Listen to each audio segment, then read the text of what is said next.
Hey Katie, first day, so cycle 1, week 1, it's our full body day.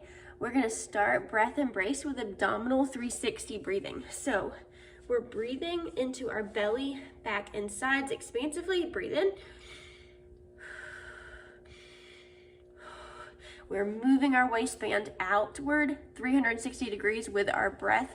This is how I want you to be breathing in everyday life and our workouts, but by intentionally breathing this way with this warm-up, we're gonna trick our body into eventually getting there. So we're going to abdominal 360 breathe for 1 minute while we do a bear ball squeeze, lift and lower. So if you have one of these little kid balls, or you have a Pilates ball, or a pillow or something you can put between your knees,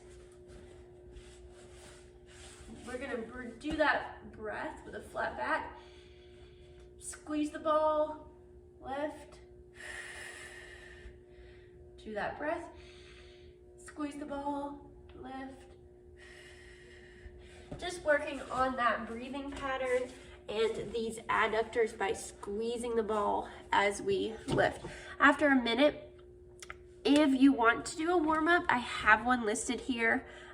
It's pretty simple, but that's up to you. Because of the way we're doing the strength cycle this time, if you don't have time for a warm-up or you're not a person that likes to do warm-ups, you'll be fine without it and injury-free if you're doing everything appropriately today. So what we're going to do, we're gonna start with a split stance dumbbell bent over row. We're going to build in weight. So you start light and I want you to build for 3 rounds. Just make note of what you build with. So I have a 1-2-1-1 tempo. So what we're gonna do here, split stance, hinge, so not curled, hinge, one hand on my knee, pull that dumbbell to my hip, 1, 2. Pull it to my hip, 1, 2. So 6 to 8 reps there, whatever my body can handle for this weight. Same on the other side, 1, 2. Pull to my hip, 1, 2. Go up in weight after you rest about a minute or 2. Up in weight, rest a minute or 2, last weight. After we work through that upper pull, we're going to grab 2 dumbbells and do a glute bridge double dumbbell floor press. 6 to 8 reps here. Once again, building, no tempo. So we're going to get into a glute bridge. Not here, here. Press and lower the elbows to the floor. Press and lower to the floor. 6 to 8 reps, whatever we're feeling. Rest for a minute or 2, add some weight, rest a minute or 2, last time add weight. Third movement, it's going to be a squat variation. We're doing a double dumbbell split squat today, or this cycle. No tempo, 4 to 6 per side. Same deal, we're going to be building. So, double dumbbell split squat, dumbbells in hands, not rolled forward, we're active. Spread those legs apart, drop the knee, press through the floor using this front leg primarily. Once we've done all the reps with one leg, we're gonna switch, do them with that other leg. Rest, build, rest, build. Then our hinge variation is going to be, you're gonna need a chair or a bench for this. It's a seated dumbbell extension, good morning. 4 to 6 reps here for 3 rounds. Sit on the end of a bench. We're actually going to arch our back a little bit, point your belly button towards the floor. Arms are straight with dumbbells.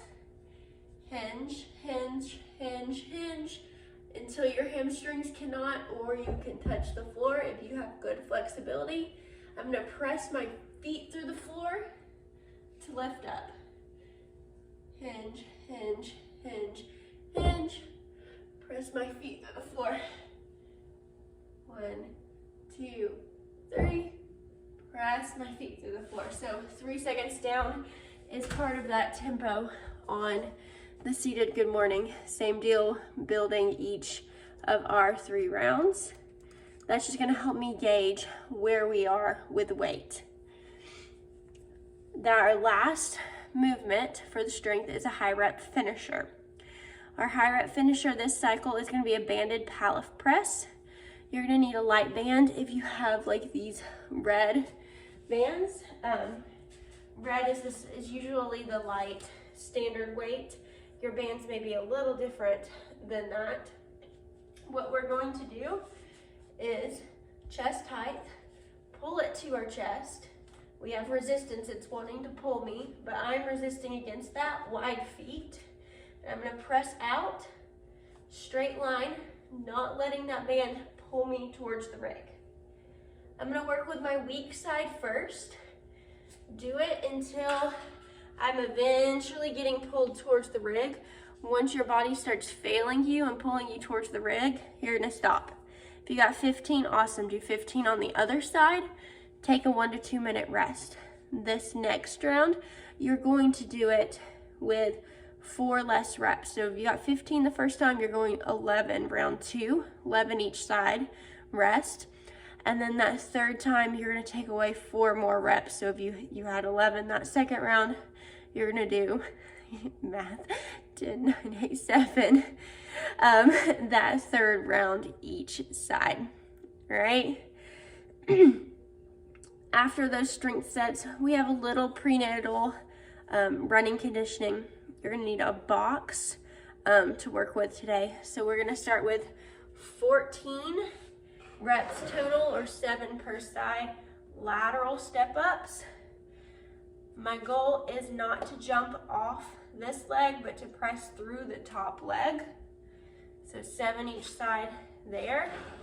And then 14 pogo jumps. So I want to be bouncing on my toes, stretching out those calves. Those are super simple, just a little bit of heart rate, not anything crazy.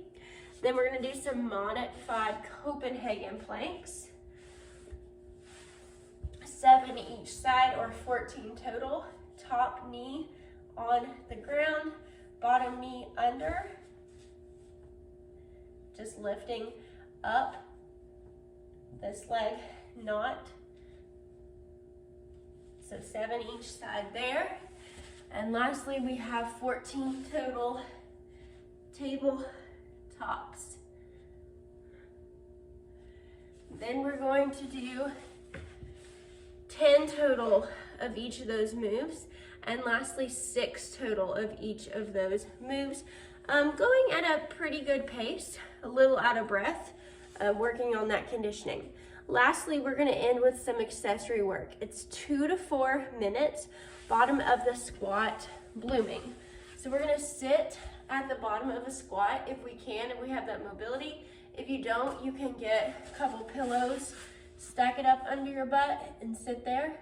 We're thinking about our pelvic floor with each inhale, melting, and with each exhale, blooming. Melting and blooming, just really relaxing there. This is some real good birth prep. Have fun.